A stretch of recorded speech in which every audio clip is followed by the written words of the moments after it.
My friend said, Anna wants to know where babies come from and I don't know what to say. Do I really tell her the truth? Anna was in 5th grade. And I said, if she's in 5th grade, she's already heard something. And I said, what did you tell her? And she said, well, I've always told her that dad has a special seed that he gives me and I swallow it. And I was like, hey, keep it clean here, people.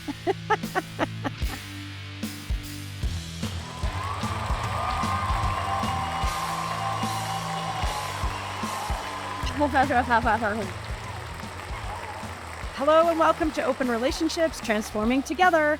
I'm your host, Andrea Miller, and I'm joined by my co-host, Jonas Koffler, and producer and sidekick, the one and only Brian Atkins. This is the very first pilot of YourTango's first ever podcast, so thanks for tuning in. We're excited to be with you and to be developing a show dedicated to relationships.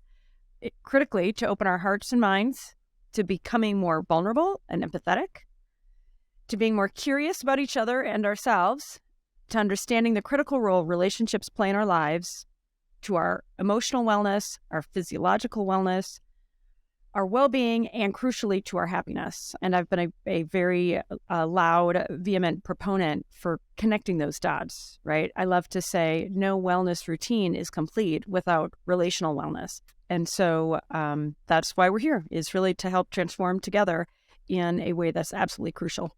I love to paraphrase the one and only Esther Perel. She talks about how the quality of our relationships dictate the quality of our lives. So hence the focus here. Okay, so without any more blah, blah, blah from me, this is the initial episode of our show. We hope you're down for it all, for opening up to each other and to yourself. So let's get at it. All right, today we're going to talk about relationships. Oh, hey, I like the sound effect. Thank you, Brian. See, Brian. We're going to be talking about relationships through the lens of parenting and being a partner or spouse in a parenting relationship. We're going to be talking about parenting in the age of social media, technology, and maybe even a little bit of AI. We'll be talking about things like how do you build trust with your kids? How do you navigate topics with them such as sex and bullying? How do you maintain a healthy relationship with your partner after you become a parent? Improving parenting, communication, and connection with our partners. There is a lot to cover. And so I am very glad to say we have our very first guest with us, Joanna. Do you say Schroeder or Schroeder? I actually should know this. I meant to ask you before we started. Because we have really good friends, and they are same spelling. They are Schroeders all day long. But you're Schroeder. Yeah, I think it depends on like how connected you are to your Germanness. My family's more Dutch, so we just roll with the easy one. Schroeder. I knew that, Schroeder. But I feel like now I'm saying it live on, and talking to millions of people. I want to get it right. All right. Yeah, so I dated a guy named Josh Weinstein, and then when Harvey Weinstein got all of his bad news, all of a sudden I kept saying Josh Weinstein, and I was like, no, just you get it in your head and you can't fix it. He's like, no, it's Weinstein. Yeah, different guy. All day long. Yeah, exactly. Whew. All right, so we have Joanna Schroeder. She's a Los Angeles-based writer, media critic, editor, including a longtime editor and contributor at the one and only YourTango, and crucially, a wonderful parent. Her bylines include the New York Times, where she's had some unbelievable big hits that have gone viral and have generated a lot of comments and extra attention, the Boston Globe, and many others. She's a co-author of the Western States Center's Confronting Conspiracy Theories and Organized Bigotry at Home. I had to practice that. A guide for parents and caregivers. Joanna just sold a new book on parenting that's coming out. She has 2 teenage sons, a preschool-aged daughter, and super cool hubby who just came to the rescue to us the other day when we needed a little technical help. So thanks for that. And finally, Joanna is not afraid to tell the truth, even when the truth is uncomfortable. She lets it rip boldly and thoughtfully on Twitter and Substack. You can find her on Substack at joannaschroeder.substack.com. All right. Did I get at least some of it? Yeah. That's great. Thank you. Good. There Very we go. flattering, and I appreciate the positive portrayal of my life. And also, I could not tell you the name of our Western State Center publication off the top of my head either, because it's just very complex, isn't it? It's a long title, but props to you for your second book. Congratulations. Thank you. What is the name of that book, by the way? Our book is called Talk to Your Boys. And the subtitle is Under Debate. It's basically the conversations that we can have with our teenage boys that will help launch them into healthy adulthood. And when do That's awesome. Amen. When will right this on be coming time. out? When can we buy it? Is this 2024? This is a spring 2025 book. Ah, Yes. okay. Takes a very long time to print a hardcover, apparently. So we're working on it. We're excited about it. I would tell you who the publisher is, but it's not official yet. We have a few more days for that, but we're excited. Okay. Congratulations. Congratulations. Well, yeah. It's so timely now, right? And so thanks for joining our show. I feel like there's between the advent of AI and obviously social media and technology has been, twin blessing and curse for a long time in raising kids. And then COVID, right? Adding a whole other dimension of challenge to parenthood. So let's just get into it. What do you think the biggest challenges that parents are facing while raising children in the internet age? One of the biggest challenges I think we face with kids right now is that they are ahead of us with technology. Mm-hmm. And so they are able to gather information and see things online that we don't know it exists. And a lot of times we think we're making strict rules about what they can see and they can't see. And even when we have parental control software on, they could still be seeing it because they're ahead of us. So the problem is that as parents, we've tried to kind of ban our kids from things historically, and our kids are doing pretty much what we did when we were young, and they're finding ways around that to see what they want to see. Mm-hmm. Well, I'm going to chime in totally. 100% in terms of they're ahead. You can't stop it. I had a conversation with the head of our kids' school a couple of years ago about pornography and, my concerns about it as a parent. And he said he was chatting with one of his friends who is a PhD MD, right? Very, very credentialed man. And so the head of the school, Aaron, asked his friend, "Hey, I'm thinking about getting a phone for my son.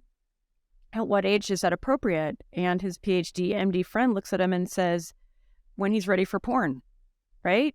And it's like a lot of kids, at least around here in Colorado, I'm seeing some of our, we have two boys, they're 10 and 13. Some of the 10-year-olds have phones. Almost all of the 12 and 13-year-olds have phones.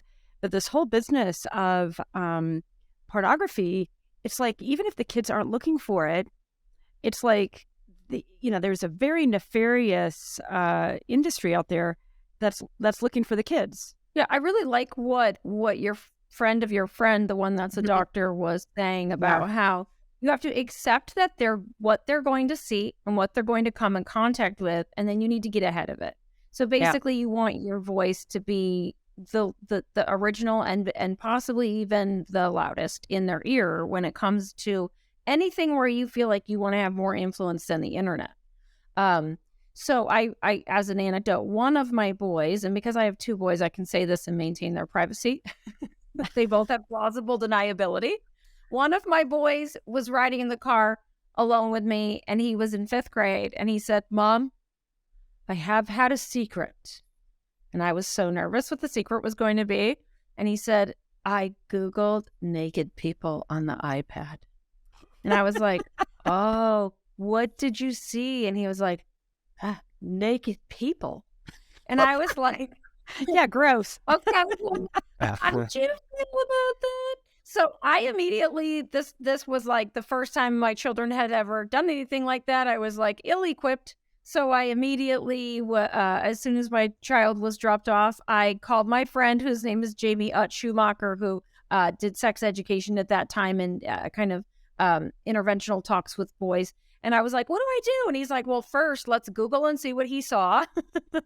Very innocuous. And then he kind of walked me through like all of the talking points. And it informed how I handled those things going forward. In essence, what I said was, it's totally normal to be curious about bodies, especially naked bodies, because we don't see them out and about and around the way we do with swimsuits. And I just wonder if next time when you're curious about something, you come to Dad and me and just ask so we can talk about it and see what you're going to see and make sure it's a healthy, accurate representation.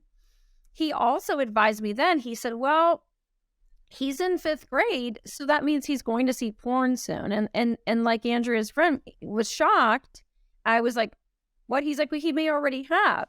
So then I actually wrote an article for Babbel, which was a parenting site through Disney at the time, that incorporated a lot of the advice I got from a few sex educators. But in essence, it is talking to the kids about the fact that the sex that they see online is not accurate to what sex between real life grown-ups is going to be like, and frame at that age the sex talk and the porn talk about things that grown-ups do with one another, that there's 2 grown-ups and they're both excited and happy to be having sex together, and that it's not something that kids do or young people, it's grown-ups.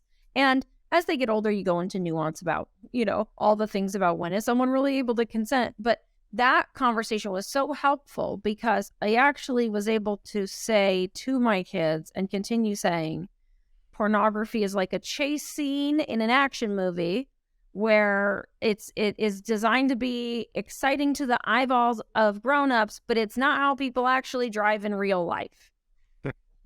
And that, for them, they were like, oh, okay, so this isn't real life. This is entertainment. And that's what they need to be prepared with. And they need to be prepared that way before they go online on all sorts of things. It's not just sex. It's also racism. It's bigoted information like anti-Semitism, homophobia, anti-trans stuff. And the biggest lesson always for everything is we'll never judge you for having questions or even for having opinions. So just come to us and we can tell you what's true and what is someone trying to trick you. What is someone trying to pull you into something that is not going to be healthy for you? And Dad and I will always be honest with you about that stuff. That's amazing. I actually wanted to run back to one thing real quick before my dog gets mad at me. Your kid came to you and was like, hey, I looked at these pictures. Like, how did you foster that kind of relationship? Because that's incredible. Yeah, that's what I was going to say. To foster that kind of trust is awesome. Good job, Mama. Well, how do you begin that? Yeah. I'll tell you, I remember, I don't know if it was conscious. One of my biggest influences, Dr. Laura Berman, who used to be on the Oprah, I guess it was Sirius or XM station. And when I was doing errands, I would always listen to Dr. Laura Berman and how she talked about talking to your kids and so many things. She talks about sexuality in general, and she just changed my whole perspective of my whole life. I just love her.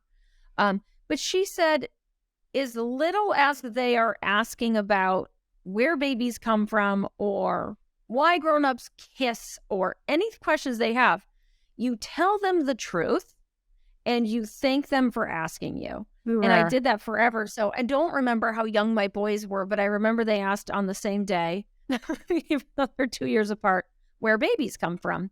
And I was so happy I had Dr. Laura Berman because I remembered her words, which was start with biology and keep it simple.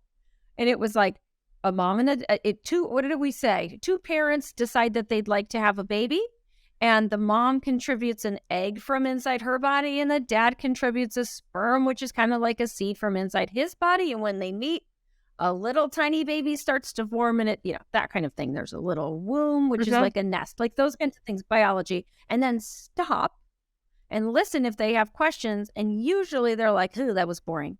And they like, that was okay, great. I have little cells, great. And you don't want to be boring, but you want to keep it simple and scientific. And then the more questions they have, you just keep answering honestly. And so we definitely tried to do that about everything. We even did that about Santa Claus, which was really challenging. We tried to be honest and keep it really simple. What's the simplest way to say something honest and age appropriate? So I hope that's what it is. It could also just be coincidence. I definitely don't think that I've done everything right. But in this case, they seem like they still come to me about things. One of my kids is way more, one of my boys is way more open with me. He tells me everything. The other one, you kind of have to needle a little bit more. But as they get older, you need to set up different sort of situations for them to talk. The car, they've always said every single intimate or private thing they've ever said to me has been in the car. Which is very typical.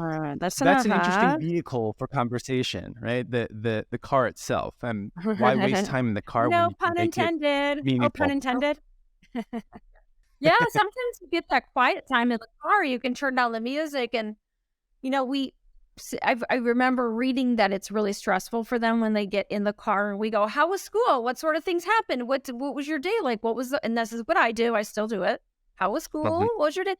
And instead, the great advice that I remember who I heard it from was just say, you smile, look them in the eyes when you see them, no matter how old they are. And then you say, I'm so happy to see you. Or like, oh, get in the car. I've something that shows your enthusiasm over them. It doesn't immediately put a sense of pressure on them. So I'll often be like, you look happy. It's nice to see you, or whatever. Like, hey, cutie, like whatever, like that shirt, or like, this is a weird thing you're doing with your hoodie right now. Like the other day, one of my kids had this hoodie, like, I don't even know what, some weird thing. And just making an observation that doesn't put pressure on them, and that happiness to see them. Stop doing what you're doing and smile at them so they feel like, oh, going into a happy place. I know there's also a thing in general with the vehicles. Supposedly it comes back from like way back when hunter-gatherer days, where a lot of guys, when they talked to each other, they were looking out, not at each other. And so that's why you tend to have a lot of guys that are like having bonding moments, but you're watching a football game, or you're like looking at something else. Apparently a lot of good ways. Like I've always heard, like, if you want to have a real good talk with your boyfriend, you get in the car and drive somewhere. And that's it's like so interesting because so we have a thought leader here at YourTango named Stan Tatkin, and he came up with a model for couples therapy called pact therapy. And I have thought so much about pact therapy with my children too, even though it's not necessarily intended for children. But the thing in the car, it can either work great or it can fail. And there's like you're saying, I love that kind of evolutionary psychology aspect, but also from that same kind of perspective, depending on your own nature, the peripheral vision can trigger anxiety and a sense of danger. So if he's driving and you're talking to him, he may be just perceiving you out of here and unable to get rid of that mechanism. So I remember when we were doing research for our book that I was talking to Dr. Jamie Utt, who I mentioned earlier, and I was saying it's always good to talk to them in the car, right? And Jamie was like, mostly yes. He said, but pay attention to your child's body language. And he talked about when he was a kid, his dad, who was a physician, was like, let's talk about the birds and the bees. And Jamie said, all I wanted to do was get out of there, and all I could think about was how trapped I was. So if the person you're talking to seems anxious because you're in their peripheral vision, or if your child is seeming like they're like, oh my God, that might not be a best setting for them. It's kind of like everything else with parenting. You can set a great rule with a great intention, like talk in the car. And if it doesn't work for your kid, it doesn't work for your kid. Yeah, especially like you say on certain sensitive topics and they feel trapped. It's a really good point. I mean, honestly, I feel like the bigger message is, oh gosh, it's like we have these great intentions as parents, and then when they go sideways, how to have the wisdom to say, this isn't going as planned, let me pivot, versus I'm just going to, bulldoze my way through because this was my plan. I'm going to confess, I feel like I've screwed up some vacations and some parties where it's like, but this was supposed to be this beautiful, like really fun, memorable thing. And I'm like so attached to that outcome. I've had to learn the hard way as a parent to go, you know what? Who cares? Like, pivot, be in the moment, don't try to force that outcome that you want. So it's a great reminder.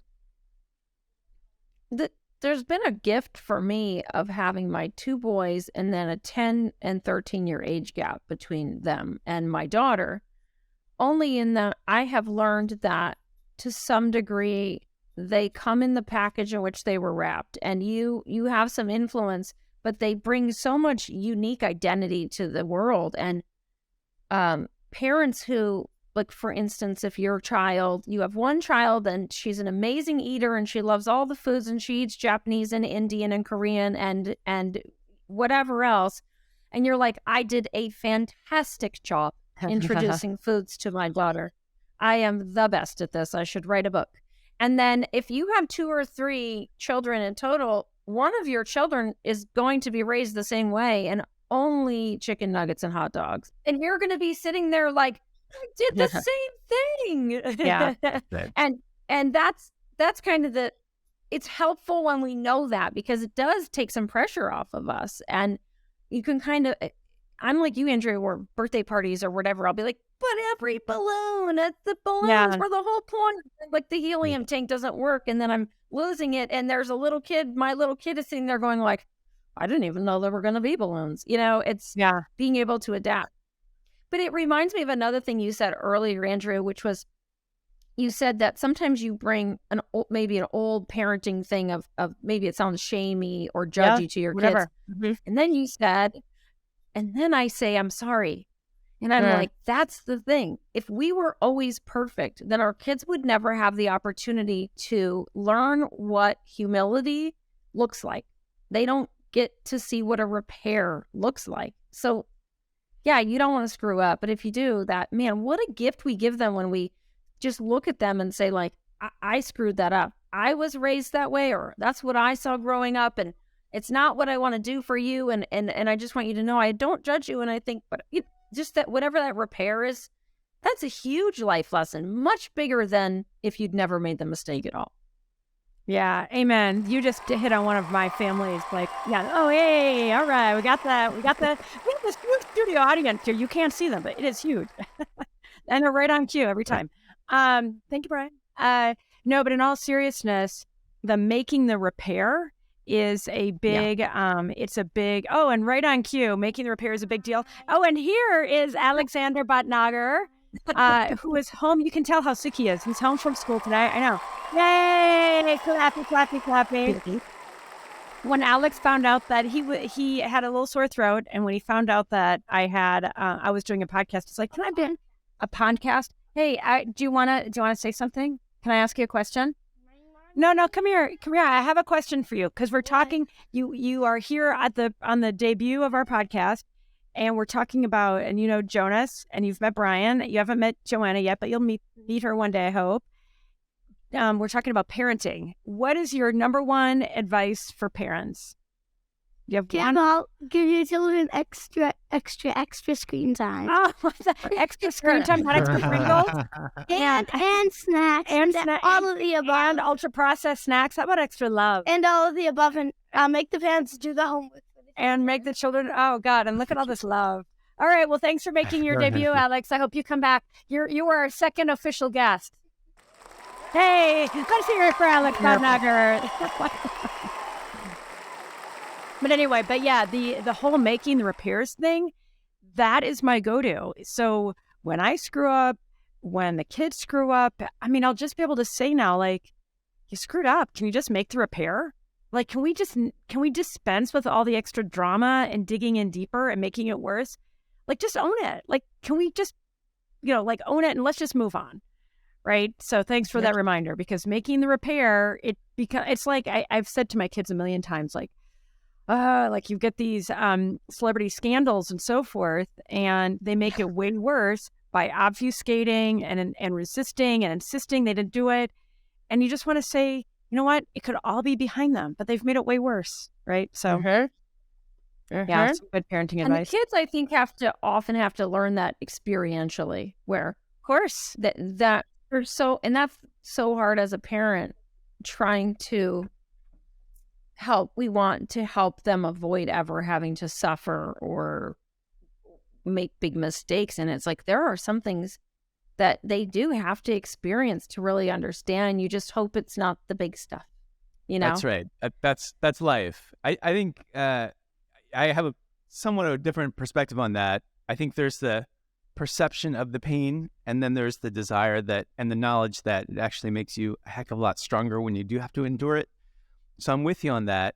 I think a couple of things stood out at me. One is the beauty of this ritual that you're creating, and that openness that you've cultivated, Joanna, with your kids, in terms of the conversational path that you can experience on a day-to-day basis. So it's a wonderful shared, living, breathing, organic thing where you can get in the car and reset expectations and let them know that you're there for them, and that your partners, much like Ben was with his daughter at the school, spilling the water on his pants, right? Or Megan with her son and the chips. So that's lovely. And also the simplicity of it, the simplicity of just telling the truth. And then the other side of it that I really think is important to note is you bring the science in as well. So you have an understanding and you give them a sense of, this is how we are as animals in the world, effectively.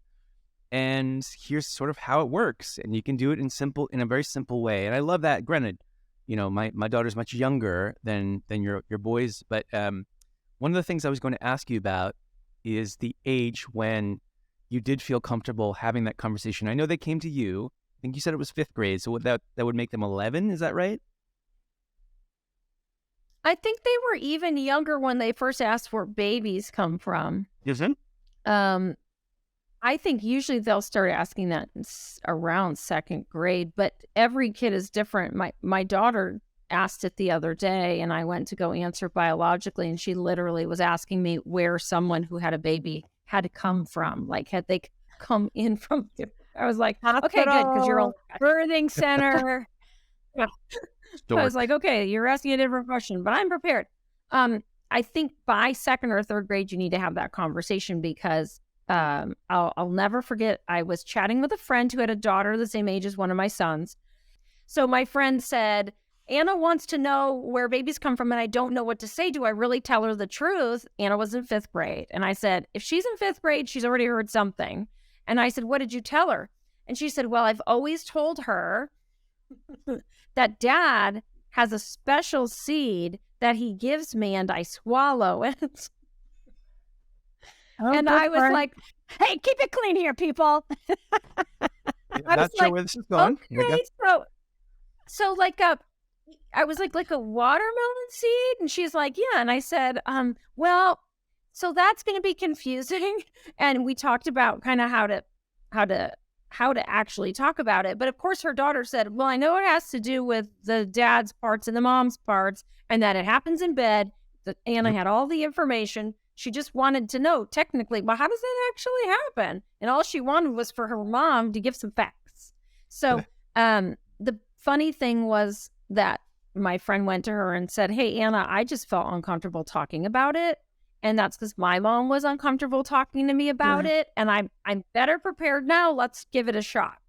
And I think at that point, everything felt better. But in general, with just kids talking and what they see and hear online, by 3rd grade, they're probably going to hear something.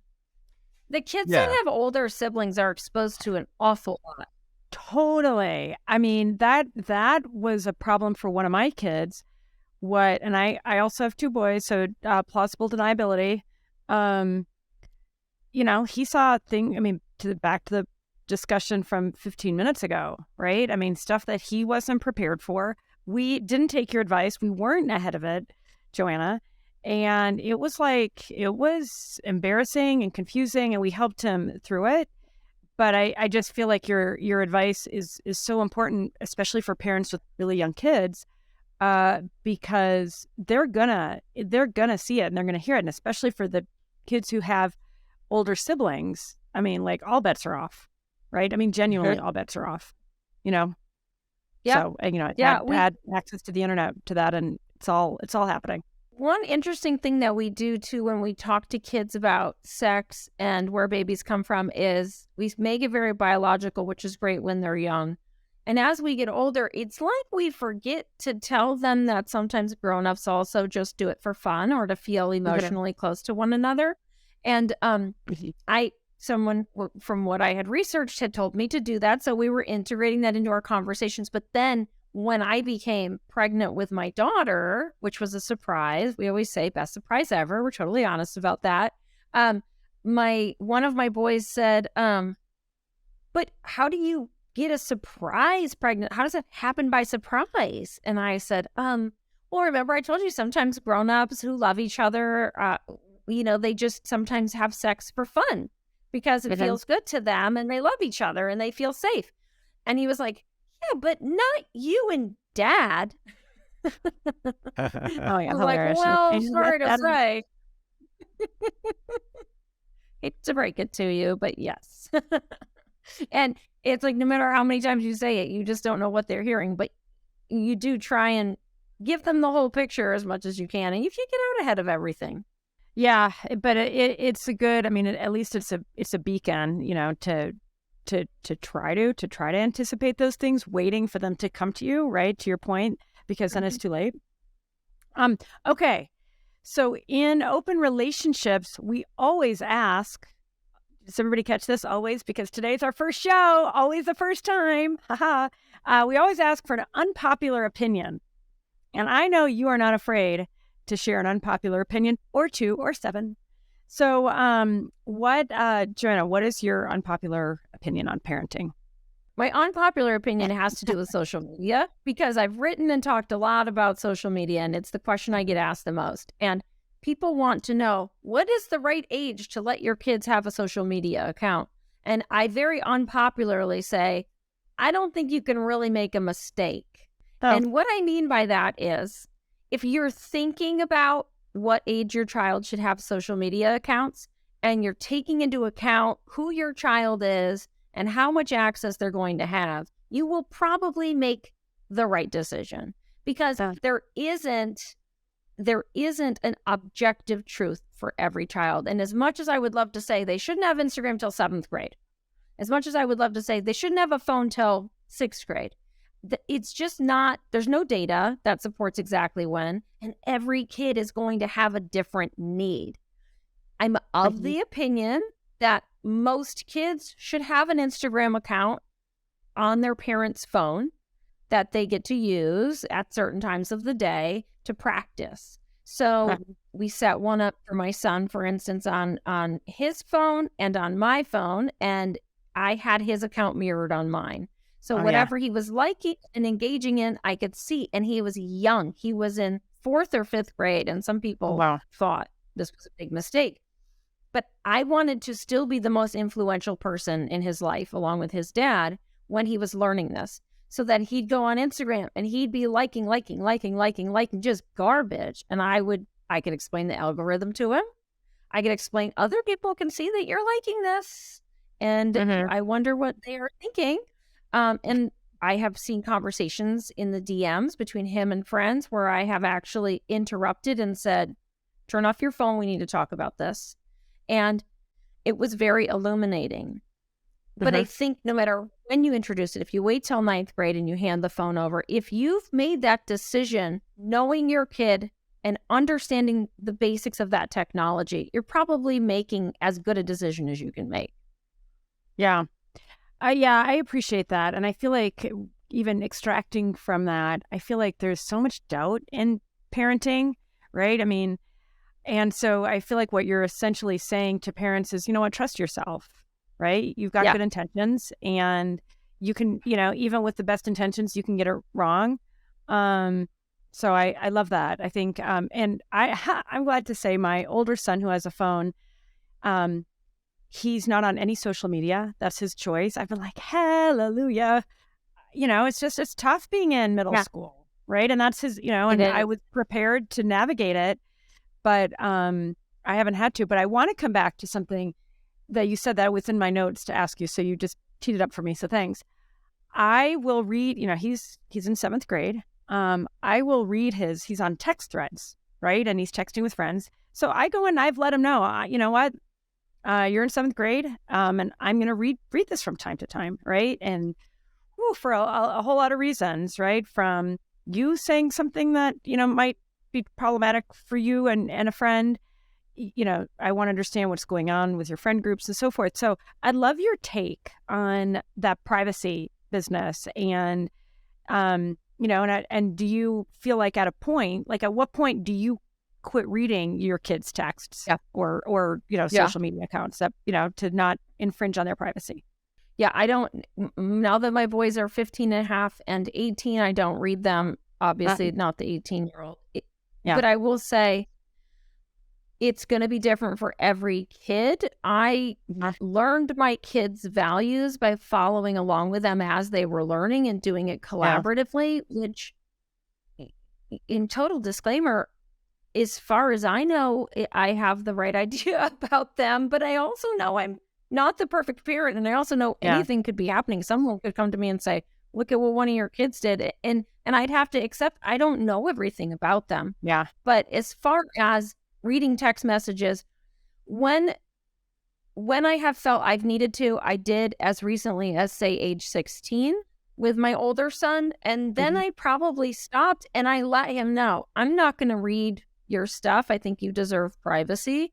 However, I reserve the right if something seems like it's wrong to do so. And he will often come to me and show me things.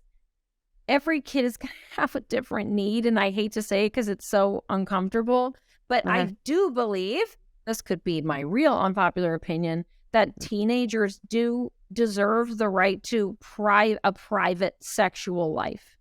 So whether that means on their own with masturbation or exploring their own bodies or in relationships, some people seem to think that they have a right to control this aspect of their child's life. And I don't. I think this belongs to your child as long as they seem mature to you, they are an age, and that if they have a partner, that the partner is of an age where they both can give real informed consent, that you have to hand it over to them and just let them know that the door is open. And I think snooping and reading Instagram messages or text messages once they are getting older does violate their sexual privacy and their sexual autonomy. But like I said, it's you probably pay for the phone. It's probably on your T-Mobile or Verizon bill or whatever. And it is in your home and they are minors. So if they're, I just want them to know, hey, I have access to this. I want you to know if something seems off, I'll check it.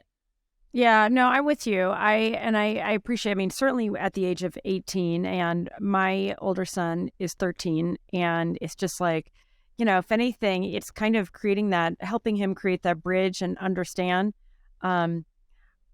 everything that you've written could exist into perpetuity if somebody took a screenshot, right? We know that. What you say, you know, if you send something inappropriate, whether it's, you know, your own body part or whatever, like I feel like I haven't heard much about like the sexting scandals for a while, but that's real, right? And that, you know, that comes back to haunt people. But I love that. I mean, I hope for parents whose kids are at that age, and of course, I mean, well-intentioned parents, they're afraid of things like consent and unwanted pregnancies. But I think there's sometimes, as somebody with control issues, I feel like control issues can be a little nefarious. Yeah. I mean, I feel like as a parent, it's incumbent upon you to get real clear with yourself to say, what's going on here? And back to the trust discussion, I think, oh my gosh, this ability to say, hey, I've done my best. Now I have to let go a little bit, right? And that means trusting yourself that you've done the best you can. And then I think, Jonas, you were mentioning like trusting your kid to make the mistakes, because that's back to the human condition, right? Like, and it can get really thorny because the stakes can be pretty high, right, when it comes to sex, right? And so, like you were saying, even about the friend whose parents didn't necessarily have the conversation, so she wasn't comfortable. I mean, this is thorny for a lot of us, right? And so, you know, it sounds like I'm heartened by your advice, right? Because it feels like it's right on for your boys. I do have a very unpopular opinion about food, though. So that's probably a good one, too. Like, as a parent, I let my daughter eat McDonald's because with my boys, I was very, very controlling about what they ate. Like, they never had high fructose corn syrup. They did not have McDonald's till they were probably like 8 or 9.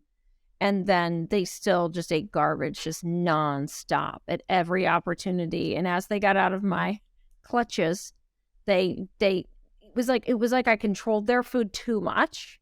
So we tried to be much more balanced with our daughter, and she has much healthier eating habits. It could be a coincidence because they are all unique, but some people are like, "Oh, we've never even seen a chicken nugget," and I'm like, That is 100% Sanjay, my husband's philosophy. It's like, don't create any forbidden fruit, and he's way more liberal with things like McDonald's,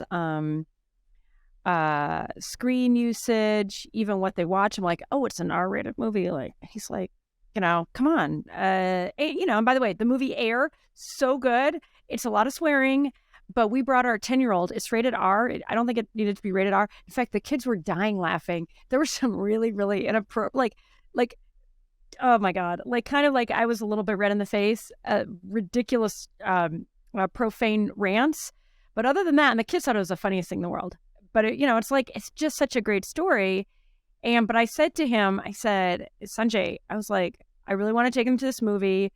And are you okay with it? Because I think, everything that I've read is the only reason it's rated R is for some profane language. He's like, fine with me, right?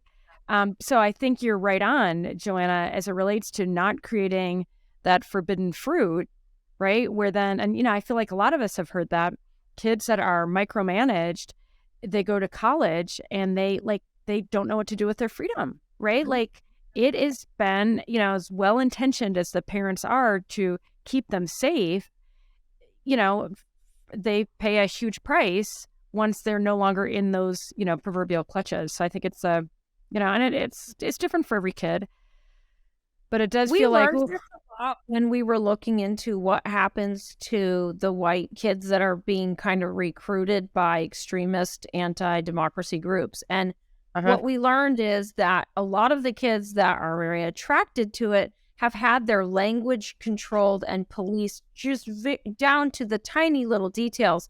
And what they end up doing is no one's saying to them, what's the difference between the SH word and saying the N word, which is a racial slur? They just know they're all bad words.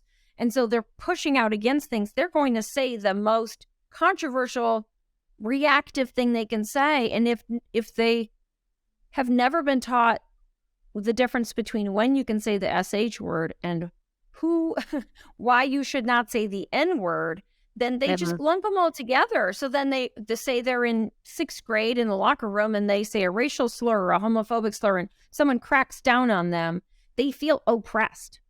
And part of the reason as parents that it's our fault when that happens is because we made too much off limits so that they didn't have any understanding of the difference between offensive, rude, inappropriate, and profoundly hurtful. Yeah, degrading. Do you remember the colossal failure of the DARE program? Yeah. So it's the same concept where they basically told everyone that all drugs are bad across the board, that weed was as bad as heroin, et cetera, et cetera. And so then when you have people that go, oh, well, then if it's all bad, it's all in the same basket. Yeah. And like by being rebellious, I'm going to go to that basket. And it was and also they knew they couldn't trust their parents and the DARE program because they were like, I see this kid smoking weed or drinking vodka and he's like not dead or living on a street or sleeping in a gutter. He's the valedictorian. It's like, he's the valedictorian, or he's my friend's dad, or he's the mayor of the town. And they're like, I guess everything was a lie. There's no nuance. Yeah. It's not giving them any critical thinking skills. Yeah. That is such a huge problem. And then there are people just waiting. There's these anti-democracy groups, these extremists waiting for those kids to have that first feeling that they're being silenced or oppressed or canceled. And then they're like, you won't be over here. This is a place Joanna. where you can say anything that you want, and our enemies are these progressives. And it's so inviting to them because they felt shame. They felt And shame. as a like 14-year-old boy, you already are like kind of really into edgy humor or things that push the boundaries. Because maybe you're going against your parenting or schooling or whatever it might be, that like you feel like you want to be your own free spirit, and by doing that, I have to do the opposite of what society says is like okay or whatever. And I remember like being terminally online as a kid, and doing that and saying crazy things for the joke or whatever. And then it's like, oh, wait a minute, I just wanted to be edgy and different. I didn't realize that I was actually like hurting people. Yeah. I mean, and they That's want, a lot of these kids exactly- want attention. We had a story I read on YourTango about a college student who had a high school student who had a 5.1 GPA, and he was the drum major and the vice president of the junior class, and he didn't get into any Ivy League schools. That was our headline. And it was really, I was like, I got to see this. And then what I did was I went and explored that kid's TikTok, and he had posted a sexist, edgy joke about 20 days before Ivy League decision day. And canceled.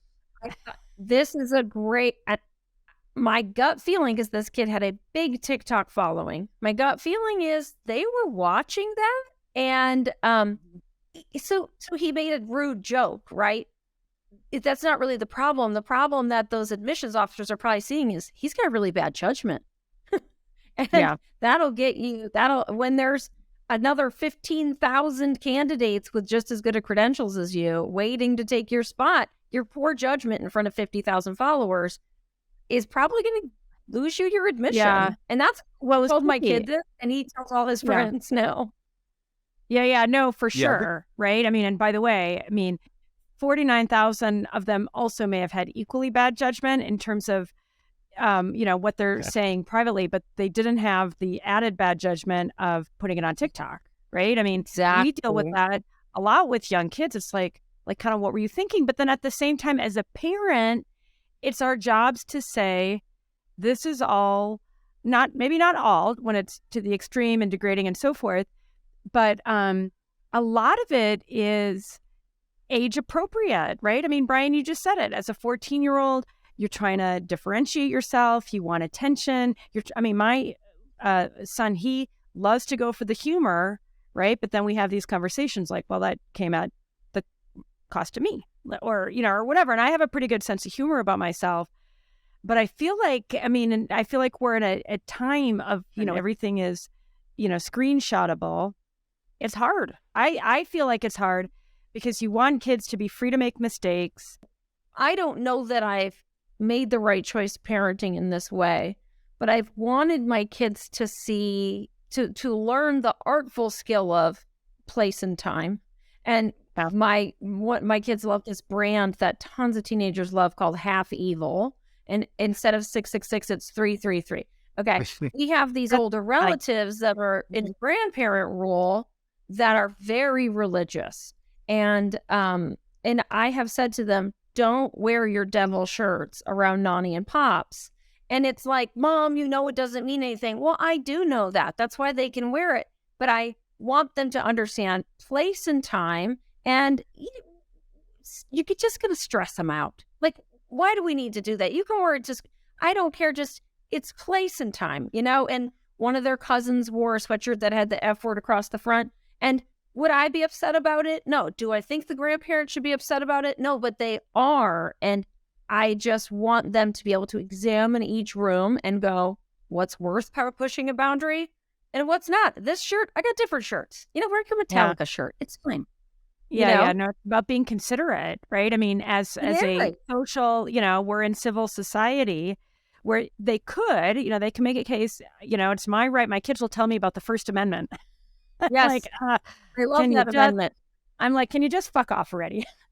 Drop the first F-bomb. We just did it. No, but in all seriousness, it's back to just being considerate. Can you? Sure. Should you? Got to decide that. You can say whatever you want, but I can say whatever I want back. And like you said, it's a huge lesson for kids. Yes, sure you can, but should you? Yeah. What's It's the? about I try to get context, my you know. kids to think through. Yeah. That's what Context. I was going to say. It's context and that's what I'm again. really proud of. Yeah. Of the Oh. Gen Yeah. Z and Gen Alpha right now are adamantly looking for context, because I mean, these are the kids that grew up with the algorithm, right? These are the kids that know, and I'm actually excited for this generation because they basically know every single thing that they look at online is fake. They know every image is photoshopped. They know every story is out of context, and there's like kind of this new wave of like looking for the meaning behind it, where I think we were briefly talking about this offline, but like the idea of you can still kind of joke around and talk about whatever, but what is your joke? Is the joke, haha, women bad? Or is the joke, you know what I mean? Like, so what actually were you trying to say? And that's what a lot of people are, what is awesome is like giving a lot more leeway to like, oh, I get what you were trying to say, which didn't used to happen 5 years ago. Yeah, exactly, Brian. And I've been talking about this a lot in the process of writing our book. 5 years ago, there was a lot less forgiveness. And it's if you made a mistake now, people just want to, like Andrea said, they want to hear you say, you know what, I screwed that up. I recently misgendered somebody on Twitter. I made it. It was like, oh, how I didn't know you were a TERF, which is the trans exclusive radical feminist, which I am not. And I was like, oh my goodness, I'm so sorry that I misgendered them. I had no idea. I see that. I apologize for anybody I offended. And it was literally never brought up again. It was like, oh, okay. Except for, which is amazing, except for I feel like the problem at least there are remnants of this where even if you apologize and you made an innocent mistake, you're still canceled, which is so like, what are we doing? Right? I mean, I guess at that point, then you say, you know what, I've done my part and I'm going to move on. But I feel like when you can't seen that lately. Okay, good. Like that's on the way out. If it makes you feel hopeful. Yeah. I want to feel hopeful. I do think that's changing. I'm with Brian and I both being terminally online people. It's been really heartening to see that because we do need to make room for apologies and growth. Well, I am here to say we are at the forefront of the movement for empathy and courage and compassion and forgiveness, right? I mean, I say that with complete sincerity. Yay! Yes. Yeah. Okay. I have a burning, and since it's our first episode, I can say we always ask this question here on Open Relationships. Bing, bing. What is the number one relationship, Joanna, that has helped transform you? So this is such a good question because sometimes those relationships that transform us are the most challenging ones. And my husband and I were just talking about this, where if we will very openly say we probably wouldn't have stayed together if we hadn't had kids so soon. And we are glad that we had that pressure to stay together. And I don't know where we're going in our future. We've been together almost 20 years and we have these 3 kids, and it's amazing. The ways in which we've challenged each other in order to create a peaceful home for our kids when we are both history of trauma, super reactive, lots of triggers, very independent people, very driven people. Trying to do this for our kids has caused us both to grow so much that if we'd chosen partners that were easier somehow, if that was even possible, I don't think we would have grown in the same way. So for sure, it's with my husband. I've had to learn a million lessons and he has had to learn a million lessons, and we're still learning them. And we're both on a really similar page right now, which is I don't think we need to stay together forever to have had this be like an epic love story in where we brought each other in our lives. Oh my God, I love that. Well, thanks for sharing that. He sounds like he's your uninvited Buddha, which we'll be talking about later, and that you're his. That's amazing. Right? And I love that you mentioned that because matter Yeah. what. Like, he is so funny. He's so fun for me. I enjoy being with him. It's just, we have taken such a different perspective on marriage now, as far as going outside of what society's expectations were. And we got married when our older boys were like 4 and 2. We never thought we were going to do this traditional thing to start with. So when you find somebody that challenges you, and it'll be your hardest and your sweetest times. And the trick, I think, with relationships is probably trying to figure out, okay, well, when have these lessons been learned that we can do a different thing? Yeah, that's the kind of the ultimate question mark. But I want to come back to, I feel like, and now that you didn't say this, but when I think about your relationship, but Michelle Obama's been in and out of the news quite a bit, talking about marital hatred, and we've had that.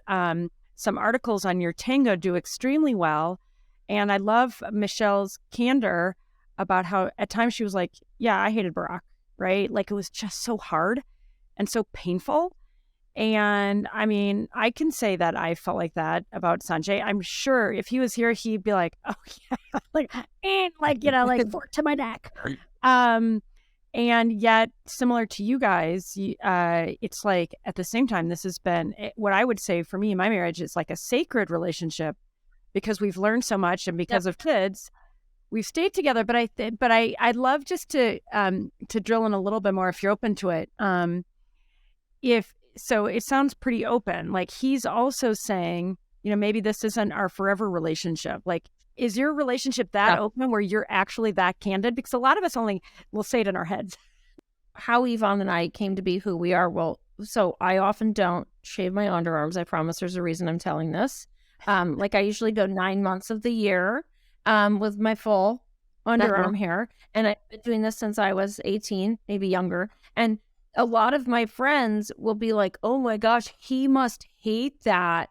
And I'm like, I wouldn't have married a guy. I wouldn't have had kids with a guy that hated that. That wasn't where I was going. And so similarly, when we met, he had just been divorced and I had been divorced a year earlier. Neither of us had kids. And we both were like, "Oh, I'm never getting married again." And like, we went out, we hung out, we really liked each other. And we were like, "Let's have a baby" a few months later. And then we were like, "But we're going to do this differently." The interesting thing about that journey is we started there. And then as you become so intimately entwined with somebody, and you have the kids, you have the house, you have the dogs, you have all the in-laws, you have all the holidays, it's hard to go, "Remember, we were going to do a different thing," because you're so vulnerable. There's so much potential hurt. And then I started researching. There's so much infrastructure. I mean, there's so much infrastructure there, right? Like, you could, practically, it's easy to sign the paperwork. It's everything else that makes it so tough. Yeah. Like, the little things that we do as wives, and some husbands are the person in this family. But like, when was the last time my husband bought a gift for his sister, his brother's wife? He would not know where to start. That might be his family. But that is my business. That is my job. Just these tiny little enmeshments. Not to mention, I mean, everything. So many things. One of the cars is leased in my name that he drives. I mean, who knows? So those little things, as I started to learn more, I had to push him a little bit in it. And it was uncomfortable. And there was a lot of grasping at like, no, we're going to do this thing forever. And then it was like, he'd be saying something and I'd say, "So this is an example of maybe we would have fun and do things differently. Maybe we never would. And I'm not talking about sex or intimacy. I'm just talking about maybe living spaces, maybe not entwined financials, maybe times when we're dedicated to taking the kids, like shared custody in the same home kind of a thing, right? Where like Saturday's your day with the kids, where I could do whatever I want. Sunday's my day with the kids. All these different structures that tend to be not thought of as part of a nuclear family structure, and just exploding those. And as we ease into it, the more we go like, maybe we're not like most couples. Maybe we need something different. And then I go, maybe most couples are not like most couples. You learned from you both being in a second marriage, perhaps you wanted to do something differently, right? And I wonder how much that factored into, you know what, let's be a little more experimental to some degree, because we both know what that pain of failure looks like, and let's try something that could actually work. Yeah, we had funny first marriages too, where we both were kind of like, I don't know, like it was easier to leave those marriages. Like I think it was sad when I got divorced, when my ex-husband and I were both like, we're just friends. And I don't know really if that would reflect his, but I think it's so different when you don't have kids. But for us, it was definitely a lesson of like that traditional path. It's never suited me. I didn't start college in 1 year and finish 4 years later. That's just one example. And so when you think about, you said he's your best friend. So when you see, I mean, and you're inextricably linked forever because you have kids. Yeah. And so it's interesting to listen to you, because when I heard you talk a little earlier on, like, you know, like who knows, like we're kind of both open, like who knows what the future brings. You know, my mind goes to, oh, well, they're going to consciously uncouple, right? Versus you were describing that it could be, all right, we're still coupled, but it is how we live our lives, you know, is different, which is, it's cool to think of that. Let me ask you, this may be a little too personal. I'm going to ask it anyway. You could say, nope, taking the fifth. Okay. Would either of you, and maybe you don't know this about Yvonne, are interested in having an emotional or physical relationship with somebody else? I mean, is that part of it? I think for us, that has been a don't tread zone, because fair enough. I think what happens is it doesn't mean we don't talk about it. It's, I don't want to say I'm not prone to jealousy, but I don't think I think my own opinion is that I think we have a spectrum of gender and sexuality. I think we also have a spectrum of like monogamy orientation. Sure. Yeah. But when you enter into a relationship with somebody, your promises and your expectations have to match. So like me, if it were up to me, I'd be like, oh, look at that hot guy over there. And because he can say that doesn't hurt my feelings. But if it, you know, he'll be like, that actress has the best looking butt or whatever. I don't know. Not people on the street, but on a TV show or something.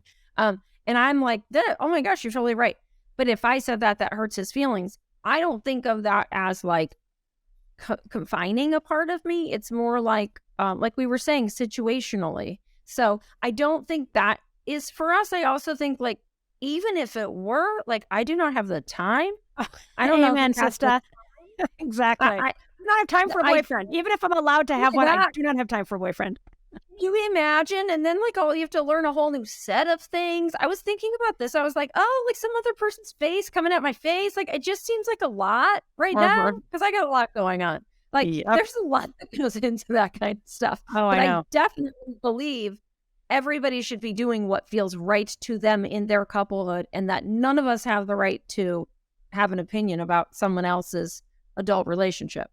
Well, totally. But what I just really want to take away, I mean, I've even given a little kind of my own maybe vulnerabilities. It's like, there are certain things that I'll think that I won't say, right? And it, you know, just makes me think there's more room for growth than in my marriage, right? And it's kind of growing up in a way where I feel like there are just things you don't say. Like, you can think it, you can talk to your friend, you just don't say that, right? And so I love that there is an emotional intimacy and sort of a trust with you guys. That some of those things that might be scary, like for the rest of us, would be too scary to say, that it's on the table. I mean, and you know, if anything, it makes me want to go, come on, guys, stay together. Like, you know. Yeah. I mean, I think the whole thing with us is just like, life is short. I'm 45, he's in his 50s, and it's like, what's going to make you happy? And what's going to make our kids happy? Like, if my kids are happy and feeling fulfilled and they feel safe, that's huge. But we also individually have to be happy. Like, my mother is a social worker, and she worked with so many older folks who were moving to nursing homes or assisted living. And there were a lot of women whose husbands would pass away, and people would be like, how is this older lady going to survive? and they would be like thriving. It'd be like the light was turned on. Totally. I'm 87. Yep. This guy is gone. I finally have opinions and I don't have to wear stockings, whatever it was. And it was the idea of like, well, I'll just wait till that old man dies. I'll finally get to, even my own grandpa. My grandmother was raised so religious that she felt a lot of shame around dancing. And when she passed away in her 80s, my grandpa went and joined a dancing group in Clear Lake, Iowa. Oh my God, bless him. He danced. I know. And oh my goodness. Yeah. He was like, oh, I got to dance. And he had a lot of empathy for the fact that my grandma had shame around it. I don't know what happened, but he was, oh, love to dance. And I've got this gal that I dance with and this gal that I dance with. And you just don't want to have to wait till you're 90. Exactly. No, right? It's like the Bridges of Madison County, the Robert Waller book or movie, right? It's, how many of us... Oh, Jonas, you're such a softie, bringing back the Bridges of Madison County. It's a gorgeous movie, right? You've got 2 Generation X women on the line here. You couldn't get better. Meryl Streep, not Glenn Close. Meryl Streep, beautiful film. But the point is, what I admire so much about your openness, the archive and watch it. You must. It's a beautiful movie, and it's a beautiful book actually as well. Is that you're so clear, Joanna? This is what moves me. You're so clear on, you know what, life is short. A, B, there's a trust in you being able to even broach these topics, and a lot of people are uncomfortable implicitly with talking to their partners about it. So I love that, and I think there is this organic give and take. I'm just going to say, even when the truth is uncomfortable, she's not afraid to let it rip boldly and thoughtfully. Boom, we're back. Yeah. Full circle. Yeah. I love that. I love that. We should almost ask Yvonne if this is a positive or negative trait of mine. I would say it's not always great. Well, to circle it back to your, even like with your kids and everything, it's like that openness and that honesty seems to go a long way. I mean, like it really totally, like the proof is in the pudding. Like the type of things that you've mentioned that your kids have said to you, I'm like, I would have never said that to my parents. So like, it's an interesting thing. I don't know how much credit I can take because I feel like so many things now are genetic and epigenetic and all those things. But and I don't know how my kids are going to fare in their lives. They have so many more years ahead of them. I have this little 5-year-old child too. So I don't want to lean on it and say I've done anything right, but I've tried. And I think if they know anything, they know that I've tried, and that's really the best that I can do, but and I'll tell you, some people are like, I don't necessarily want to talk to my kids about those things, but with my one son who's really open, it's hilarious. It is so funny, the things that he tells me are happening, like the dating stuff, the stuff with girls at school. I mean, you want to hear this stuff. It is so entertaining. It is like a reality show, but way worse. And you don't want to be left out of that stuff. The memes that he shares with me that are inappropriate, I laugh so hard. And I'm like, see, I'm at the very least, I got some entertainment out of this, You know what? Good job to be a funny mom, a funny mom. I feel like I made Nicholas or caused him to crack up the other day. He was trying so hard not to laugh. And I'm like, admit it. I'm a funny mom. Yeah. He's like, okay. Like, just go away. I'm a little bit of both. Sometimes I'm very unfun, but other times I'm like... That's kind of our jobs too, right? He does tell me, one of my sons, the one that's really open, does tell me that I am too friendly with his friends. But I think I'm just talking to them. Like, I'm not going to be like... I like to just include them in the conversation. I'm not having weird conversations. He's like, oh my God, not doing weird touching. I'm like, oh my gosh, I asked him how his math test was. That's funny. That's actually funny. I'm like that too. I'm trying. I want to be friends with all the friends. Okay, me too. We're gonna wrap it up. We have takeaways. I've taken notes, so keep me honest here, co-hosts. You've given us. I mean, first of all, just thank you, Joanna. This has been such a wonderful, rich conversation. I appreciate the openness, Jonas. Right? And there are obviously so many more takeaways, but just, bringing it back to parenting, the first thing that I wrote down in terms of advice, especially for young parents, to get ahead of it before your kids hear whatever, whether it's about drugs or sex or any number of things that they potentially are going to hear from somebody else. Get ahead of it and be the loudest voice. That's number one. Number two, don't judge, make it safe, invite curiosity. A big shout out to Laura Berman, Dr. Laura Berman, who is amazing. But to, and then, kind of continuing from that, maybe 2.5, especially when they're asking maybe uncomfortable questions, tell the truth. And I love this. Thank them for asking. And you said something else that was great. Stop to listen, right? If they're going to keep asking questions rather than, like shutting it down, like really giving their space in the conversation. I love that. And then the last one that I just love that I do with my kids, but I, feel like I could always do more of it. Whenever you're picking them up or wherever you're sort of re-engaging, this whole business of rather than plying them with questions, to smile, look them in the eye, and just let them know how happy you are to see them. I mean, we all need to feel important, right? And so many times, especially as a working parent, it's like we're so busy and it's like, but you got the homework, do you have your track shoes, right? So I think that's your best advice of you're picking them up, you're re-engaging, hi boopity boop or whatever you call them. Like, I'm so happy to see you, right? Like, yeah, like just that, right? Like throw out everything else we said today. I think as parents, if we just did that, we'd be raising amazing kids. Did I miss anything, Brian, Jonas? No, I think that's pretty thorough. I have learned a lot. Yeah, I think from just a couple of points from my standpoint, I mean, obviously the cultivating trust is a big one, and I'm going to meditate on that and what that looks like, and finding those moments, the everyday moments where you can teach and share and open the space to have those conversations that on their surface may seem uncomfortable, but boy, what a nourishing and nurturing experience to be able to share that with your kid on a day-to-day basis. I love that ritual aspect of things. And then the last thing that really stood out to me, because my kid's not yet of age, is the idea of teaching, like using technology as a teaching opportunity, right? So they're not fearful of it. You don't have to be fearful of it as a parent. You're going to go through this thing together. So why not embrace it fully, help explain it, be able to laugh at each other, and that technology for that matter, because it's silly in some ways as well. But showing your kids that they're in control and not the technology. And I think that's really an important piece here. I love that, Jonas. They're in control, not the technology. You don't need to let the algorithm own your thoughts. Exactly. Mm-hmm. Yeah, amen. A great note to end on. All right, Joanna, you are amazing. Thank you for joining us. It's our first guest in Open Relationships. I have to ask, did we transform at least a little today together? Well, yes, of course. I love it.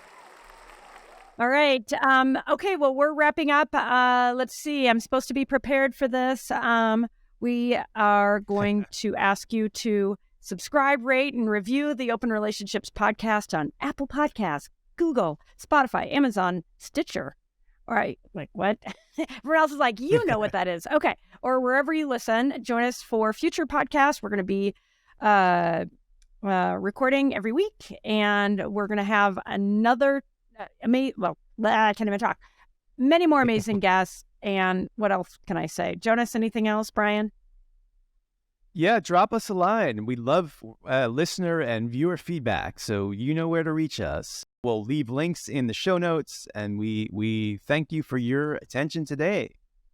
Yeah, definitely. That's where my head was at too. Was definitely if anyone in the audience wants to reach out or talk about something specific. I know in the future we're talking about having guests on the show. So that would be really cool to get some early people and what kind of conversations and inside, like personal insights that you want to share on the show.